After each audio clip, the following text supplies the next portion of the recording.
So, ang ating gabihan, patola.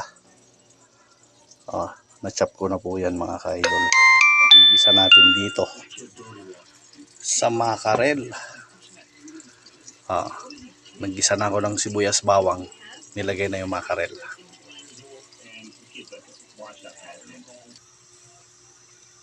Nung nagisa na ngayong makarel, nilagay na rin natin yung patola mga ka-idol. Lulutuin lang natin yung patola. Nung kumulo na ng ganyan mga ka-idol, nilagyan natin ng Shanghai noodles.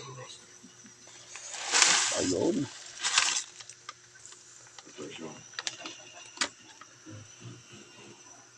So lulutuin lang natin yung noodles dyan mga ka-idol. Tapos pwede nang iserve yan para sa gabihan. Ayun po mga ka-idol, ano pong gabihan po ninyo?